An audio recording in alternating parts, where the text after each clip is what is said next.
Hello, welcome to the Creative Writing Life podcast. I'm Justin Sloan. And I'm Paul Zeidman, and we've got a double guest showcase today. Co-authors, we can't wait to hear all about their works. Say hi and welcome to the show, Julia Vee and Ken Bebelle. Hi, Paul. Hello. Hey, everyone. How's it going? Hey, Great, good seeing you both again. I just saw them a few days ago. I don't know if it's already. Oh, okay. Well, we could talk about that too. Yeah, books, ComicCon, all kinds of fun stuff. Yeah. So we always start off with our quick, like, what have we been reading and listening to, and then we'll jump into introducing you to. So before I'll start off. Just been reading the Star Wars Brotherhood book, and I always listen to audio because that's my thing, and it's a fun listen. The narrator is, I don't know if it says. Sometimes they don't say on these things. How dumb! They should say right on the cover, right? But anyway, the narrator does a great job. You can look him up. How about you, Paul? Anything good? I connected with a screenwriter on social media, and he's been around for a while, and he's actually got some produced credits. And one of his works is the movie Winchester from a couple of years ago, which is about Sarah Winchester, who built the Winchester Mystery House, which is here in the Bay Area. And I watched it. It's a kind of a slow start. It's almost gothic because it takes place at like 1906. It's a bit of a slow start, but it kind of picks up steam as it goes along. And I wasn't really sure what to make of it. I mean, I enjoyed it. I think it was a good job, and I'm very intrigued to talk to this guy. Like, how different was the end result from his script when he originally did it? So, but if you're into historical things with a little supernatural element added to it, you can't go wrong with that one. Nice. Let's see, Julia, anything you want to shout out to, or anything you've been reading or fun movies or watching, whatever? I took the kids to see Across the Spider-Verse, and I loved it. I was not prepared for the abrupt ending, so I felt like I had managed to stay spoiler-free the whole time. And then Justin, after we had coffee, I picked up a copy of The Deadly Neighborhood Spider-Man, since Ben was one of the authors. So I'm looking forward to reading that. Awesome. Nice. How about you, Ken? Anything good? Yeah, I just finished the new Trigun anime series. I think it's streaming on Hulu. I got into it because of the whole Twitter thing with Bigalisticus, and I had actually bounced off it when I was a kid, the original series, and so I watched the new one, and it's a beautifully animated series. Story's really nice. It's a really nice callback to that kind of like simpler anime from like the 80s and 90s, but without the terrible artwork and cringy dialogue. Really cool. So yeah, let's jump into who the two of you are. What we're gonna I'll briefly mention that I met Julia through the author community, and we met up in San Francisco back in, I don't know, 2015 maybe. Probably the first time we met in person. I don't know if that was the right year or not, but somewhere around there. And then just had the recent pleasure of meeting Ken for the first time a few days ago. So I know you guys do the author stuff, and now I know you through ComicCon, as you had a panel there, and that's awesome. So we have lots to talk about, I'm sure. But do you each want to take a brief moment to introduce yourselves, starting with Julia? Sure. So Ken and I have been writing together since we were kids, since we were like 13 or 14. And awesome. I'll let him talk a little bit more about that experience. But fast forward a few decades, and we probably have like 1 million words co-written together under our belts since maybe 2016, 2017 onward. So it's been a great experience. We started off indie and recently published the start of a trilogy through Tor, Macmillan Tor, and that's been really exciting and a really different experience, like to go through traditional publishing after being indie. So we've enjoyed really learning the ropes to book selling. Awesome. Yeah, Julie and I first bonded over fantasy novels in 8th grade when she assaulted me in the hallway because I had a book that she'd been looking for, and she wanted to know where I got it, which was, the bookstore. Yeah, we somehow got on writing a story together that we traded back and forth in the hallways on a 5 1/4-inch floppy disk, because that was the only way to collaborate back then. This is pre-internet, in the dark days. We sent that into a contest, won $50 off of it, promptly wasted all of it on comic books. Wasn't wasted. Money well spent. And then we went on to have careers and such. I went on to spend about 25 years in the field of prosthetics, making artificial limbs. And then in 2017, Julia did NaNoWriMo and caught the writing bug again, and she pulled me in on it, and we ended up writing a military sci-fi series that we self-published, and it's been just kind of off to the races since then. Yeah, I remember that one. I remember when you guys were promoting that. That's cool. Have you written any books by yourself, Ken, or published any that are like not with Julia? A couple short stories here and there. Okay, cool. But for the most part, for the long form stuff, it's been the collaboration with Julia has been really productive. Awesome. Well, I know where I want to jump in, but I'll see if Paul wants to go first because I feel like I would dominate this conversation otherwise. Well, I don't. I only have so many questions because Justin, you know them better. I am curious. So, I mean, I'm looking at your catalog, and you've got the Phoenix Horde and the Seattle Slayers and the Cold War. So, the first question that comes to mind is, how do you decide whose name comes first? Because on Cold War it's Ken, but on the other ones it's Julia. Do you like flip a coin, or is it like was it like well I did 75% of the writing, or how do you come to that decision? So we were very logical people. We just did it alphabetically. So Ken's last name, it starts with a B, so Okay. he went first.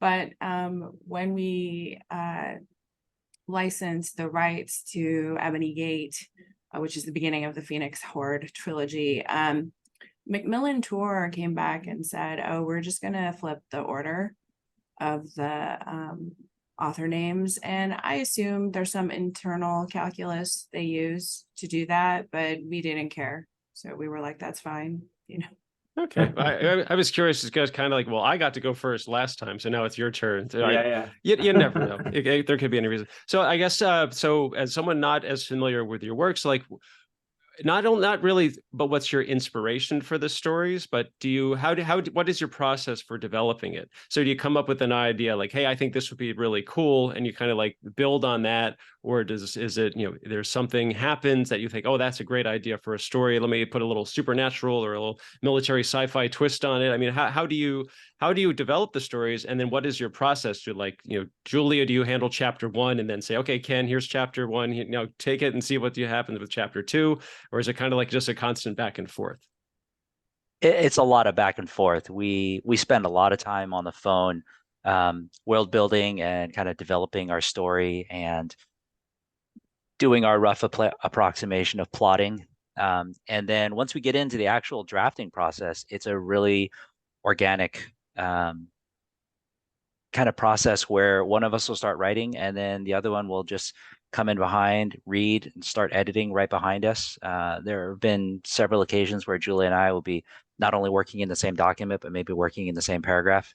And so our draft goes from first to second to third draft kind of, in one continuous line. There'll be times where, one of us will skip ahead and say like, oh, I'm just going to write the next chapter because I'm feeling it more there. But it's always a constant back and forth. Yeah, I would say that I'm very grateful to Google Docs to make it possible for us to collaborate real time like that. It's a lot faster. And I think Ken and we just love the world building and ideation. And then when we're in drafting mode, it's really head down, get that zero draft done fairly rapidly. And one of the things we learned through that process, though, is that, we probably talk 10 hours a week. That's a lot, from a story building perspective. I think for other indie authors, they don't need that much time together, right? Or want, yeah.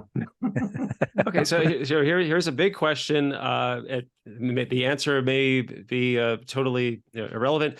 Which one of you is the better speller? Or grammar nerd? Which one's the big grammar nerd of the two? That's another one I'll throw in with that. Spelling, grammar nerd. Do you feel like one's always correcting the other, or is that not the case? I'm probably more loosey-goosey with the rules based on what I feel like feels right. Yeah. And I think I'm pretty good at spelling. The thing is, he likes to make up words where I'm like, oh, that's a word. And he's like, I added an ing that makes it a verb. It's fine. Yeah. Actually, that does lead me to my next question. Like, do you guys ever argue Like, okay, like say, Julia, you say, okay, this is how I think this subplot should play out. And Ken's like, no, I think it should go in this direction. I mean, when you come to that kind of situation, how do you resolve it? It's only happened a couple times, and we're very fortunate because we've been a team for a very long time too, that the way we've resolved it is we've taken a step back and kind of gone back to the drawing board on like why we think a character or a protagonist or an arc isn't going in the same direction in our minds. And it's usually because we had a different understanding of the backstory.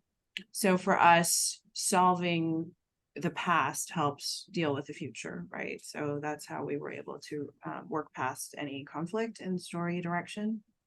And the times that those have happened, we've usually ended up not having to, but writing out the backstory that is relevant, and then we just ended up with another short story in the same world. So Okay. that was nice too. Sure. Okay. So my last question, then I'll hand it back to Justin. Have you ever started developing an idea, or maybe even like starting on pages, and then kind of like it kind of runs out of gas? You come to that conclusion like something's not right here. It's just not working. Have you had to like totally, chuck it all and go back to square one, or do you kind of like take a step back and say, okay, where can we fix this? Where was the point that things suddenly took a wrong turn, but things just kind of seemed a little off starting here? Yeah, we actually before we started writing Ebony Gate, we had a pretty sprawling space princess story that we started, and we wrote a short story for it. And after we tried expanding into something else, we quickly realized that we were trying to cram about at least two, maybe three books of content into one book. Wow. And so that was a big part of why we were having such a hard time trying to work through the story problems. So we just set that aside. We took some of the elements that we had in that, and that turned into Ebony Gate. And I think I cracked the question about that story about a month ago. I had a talk with Julia about it, and I think it'll work. So now it's just a matter of getting some words down and seeing if we can make it happen. And to be clear, that's like 500,000 words of other writing later that he's like, oh, I think I've solved this story problem 4 years ago. So I would say that, we tend to move fairly quickly because there's two of us. So like the writer block issues don't happen the same way. Like if he gets stuck on something, I'll just tackle it, and he might say, no, that's not what I was thinking, but it helps him resolve like, oh, okay, it should look like this, right? It doesn't look like the way the next few paragraphs have shaped it out. And similarly, if I can't finish a scene, I'm like, I don't know where this thing or that thing is happening. He'll either finish it or we'll talk it through, and then I can finish it, right? So I feel like we have a mini writer's room going at all times, which is very, it makes us more than twice as fast, right, for our writing. Yeah. Go ahead, Paul. Did you have something? Oh, yeah. Yeah, go ahead, please. I was going to say, let's nerd out about Ebony Gate a little bit. So tell us more about this book, and if you can, anything else like this in terms of the actual trilogy. Maybe you're not allowed to talk about the other books yet, but yeah, tell us about it. What's up?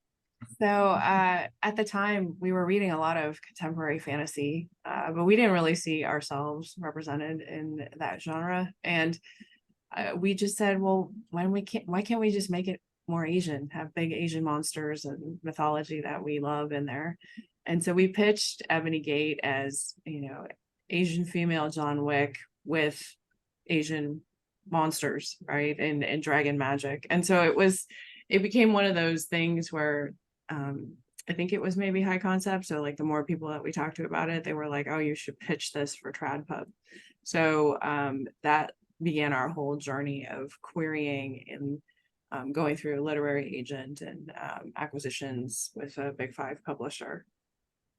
Yeah, when we went through that process of painfully learning how to write queries, writing them wrong many times, then being taught how to write them well, we were actually within a few weeks of hitting publish on Ebony Gate. We were done with the manuscript. We had covers not only for that, but a cover for the sequel as well, and we were ready to go. And when some mentors who we greatly respect, said that we should give ourselves a chance at querying it, we said, okay, we'll put this on pause. We could always fall back on self-pub if the traditional route didn't pan out. So I think it gave us a healthy perspective as we went into the process. And then I think, because we did a lot of work going into it, it helped us get lucky and land an agent and a deal pretty quickly. Nice. Yeah, let's get into that soon. But so I see Japanese and Chinese influences. Is it kind of across Asia? Do you feel like you have one more lean than the other? It's set mostly in San Francisco, and the protagonist is having that diaspora experience, right? Where, one neighborhood might bleed into another. So it's, neither Japanese nor Chinese, but a lot of things from both. And I think that works for a lot of people. It certainly was indicative of our own experience growing up, where even here in the San Francisco Bay Area, where there's I think enough of a population that you could have a very specific, East Asian experience. We still had a lot of, bleed over from our various friends and family and neighborhoods. So she has that feel. The only difference is, she's descended from dragons, so there's that magical fantasy element to it. Mm-hmm. That's pretty Yeah, cool. she's magical diaspora, while we're Asian diaspora. Yeah, sounds good. And I see this, I love this ghost element, the Yomi underworld and all that stuff. And I'm wondering, have either of you heard of Ghostwire Tokyo, the game yet? Have you played it?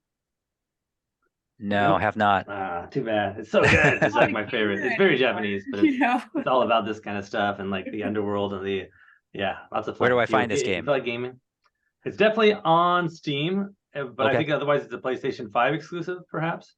So PlayStation 5 or Steam.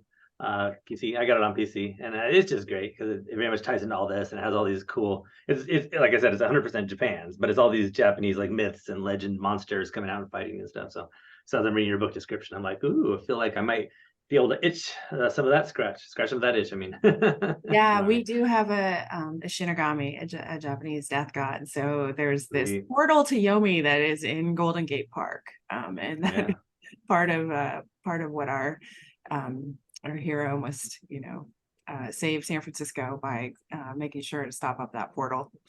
That's awesome. Yeah. So listeners, if you played that game and you loved it, now you might like this book. It opens broadens your horizons beyond just one part of Asia. So that's great. But let's talk about the traditional publishing world. I think a lot of indie publishers want to go trad. A lot of other ones say, don't ever go trad. It's the worst.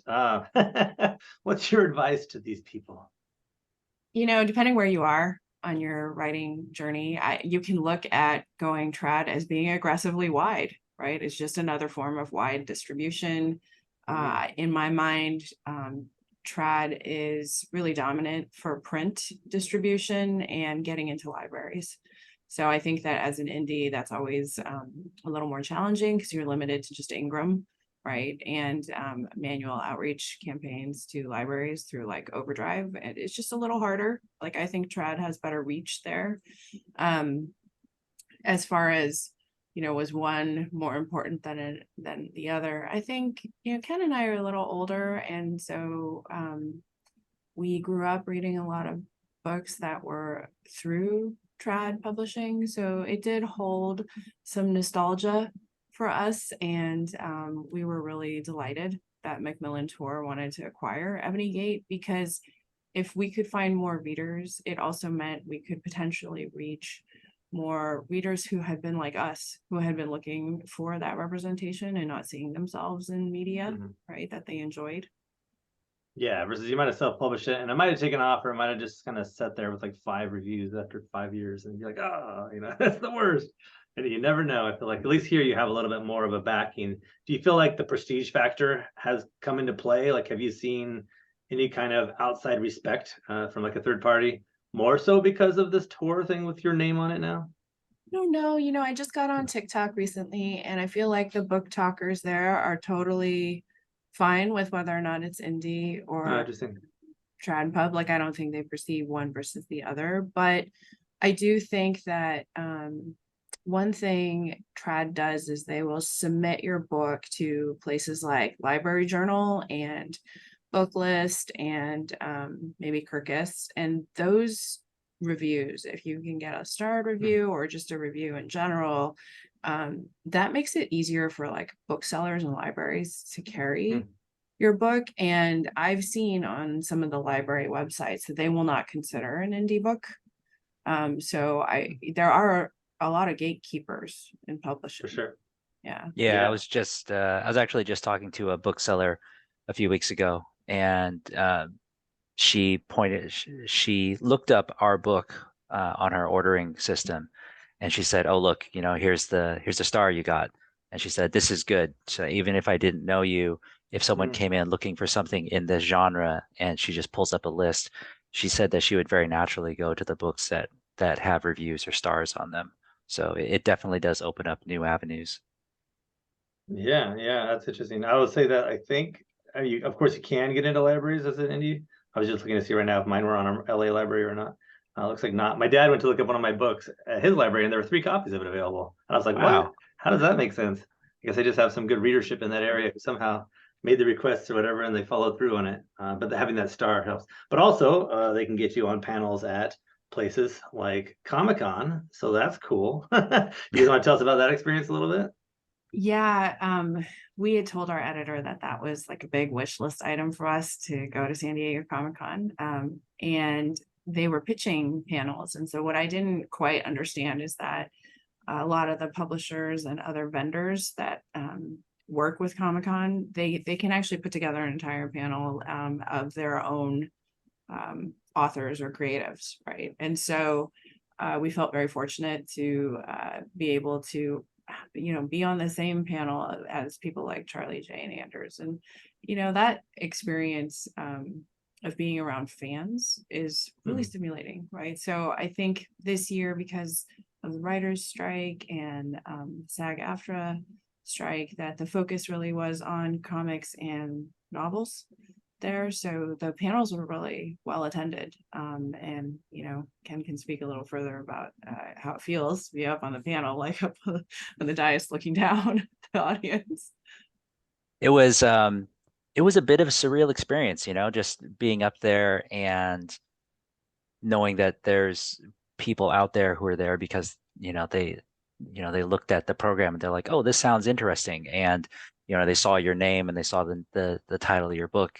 And we had several people come up to us after the panels and say, like, just based on what we talked about in the panel about our book, they're like, "Yeah, that sounds great. I'm gonna go down to the booth and pick one up." And sure enough, those people followed through, and we saw them at the signing later on in during the con.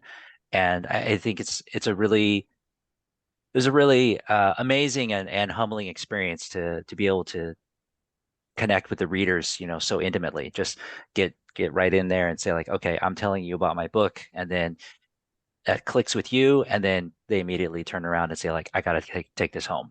It was a really great experience.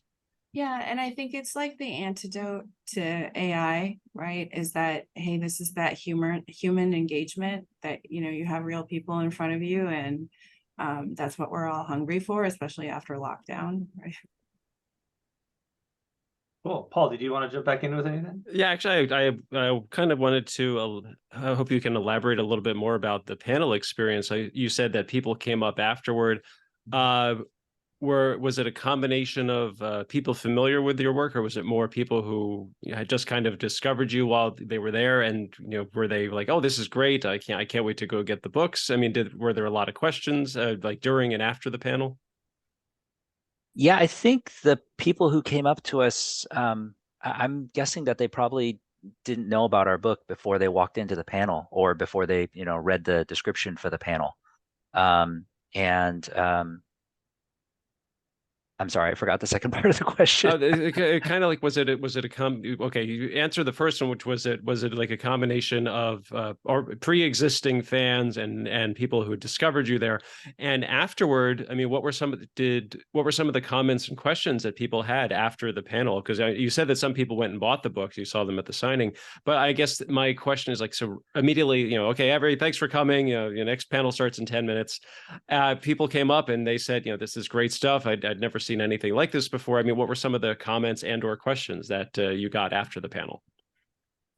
I think for us, just based on our the content of Ebony Gate, we got a lot of comments about like the fact that we were using Asian myth and monsters and blending that in, and that was like something that people don't really see a whole lot of, and just the idea of us kind of taking an approach at an Asian diaspora story without really making it an Asian diaspora story. Yeah, it's not a story about race or nationality, right? It's an adventure story about monsters. So I Right. think that the feedback I got during the signings were that people were excited this book existed, and it was, it sounded fun to them.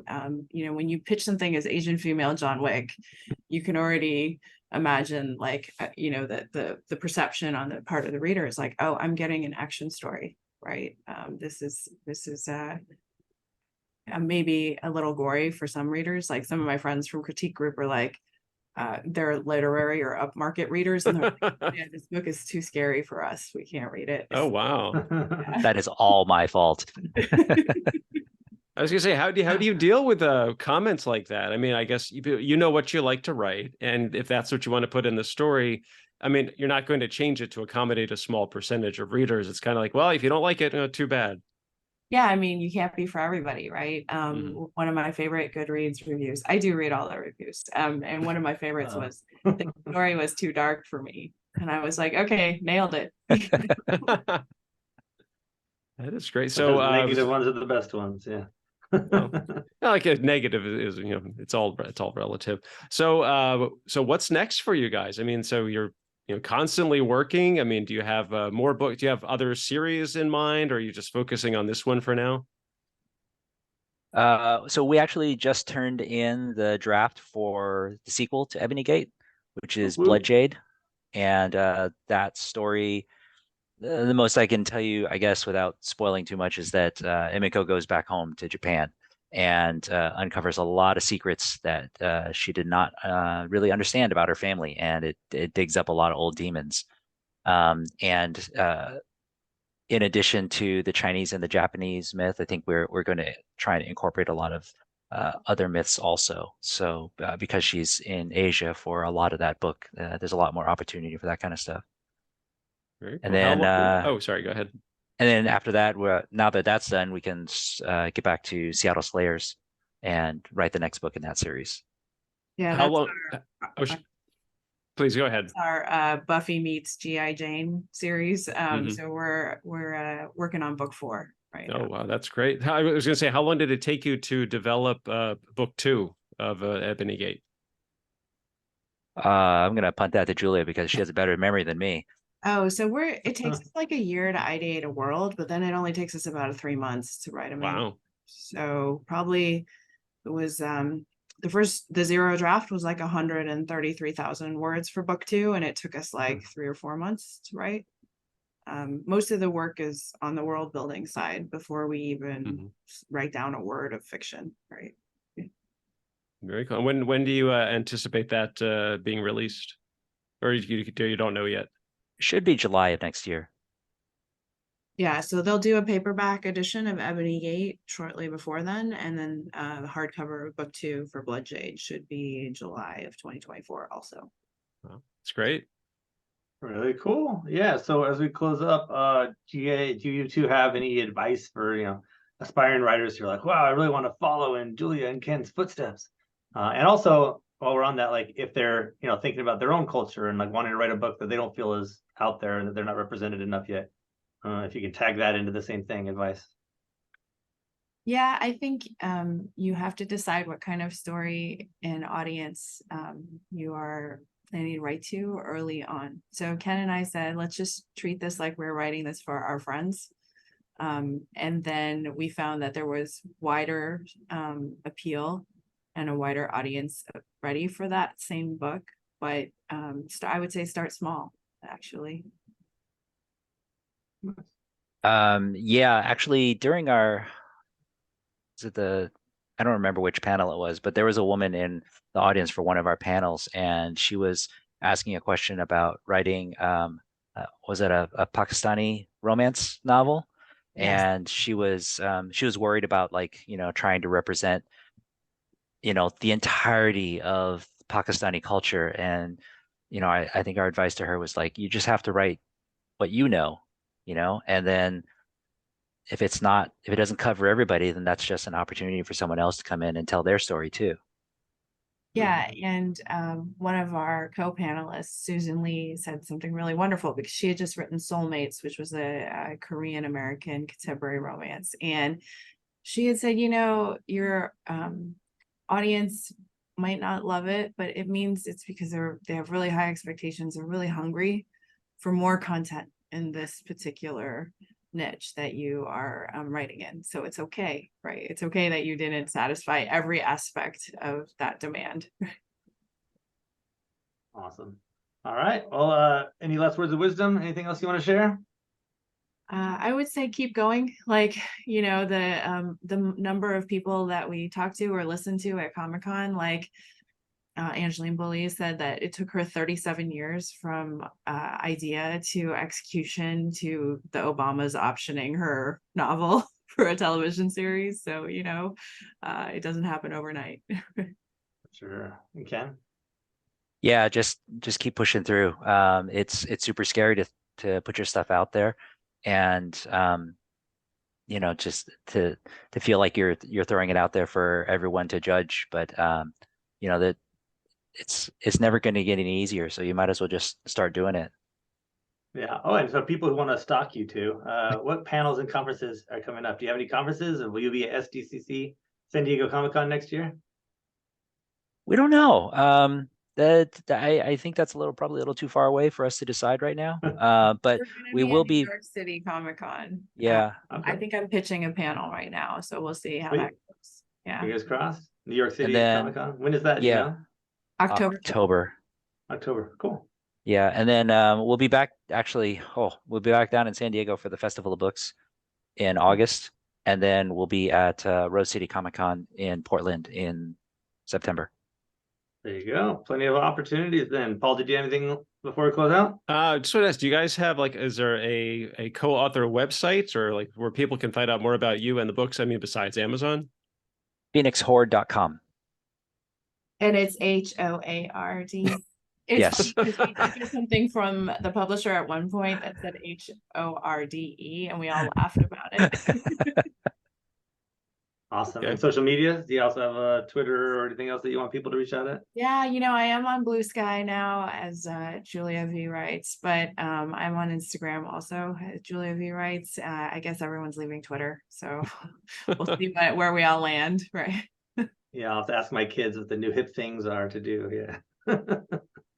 Cool. How about you, Ken? Yeah, I'm Ken Bebelle on Instagram, and I think author Ken Bebelle on Facebook. I am occasionally on Twitter, and I guess with everybody exiting, I probably won't be there for very much longer. Yeah, oh my God. It's chaos. Yeah, well, I look forward to seeing where all these new connections are. And readers, be sure to check out the book and all the other books to come. I already started reading while we were talking a little bit, and it looks fun. There's a Yeti, there's a head, there's blood. It's good. So check out Ebony Gate and leave reviews, people, authors. We love reviews. Definitely spread word of mouth, all that jazz, and check out their socials and the website and all that. And again, Julia and Ken, thank you so much for coming on the show. Thank you, guys. Thanks for having us. Yeah, and listeners, if you can leave reviews for the podcast, that's always awesome too. And thank you so much. Again, I'm Justin Sloan. You can find my books on Amazon. I'm Paul Zeidman. You can check out my books on Amazon, the Go Ahead and Ask series about screenwriting. I also check out my screenwriting blog, MaximumZ.blog. I'm also still on Twitter for the time being at Maximum_Z. Like you said, he's Justin, that's Julia, and that's Ken, and I'm still Paul. This has been the Creative Writing Life podcast.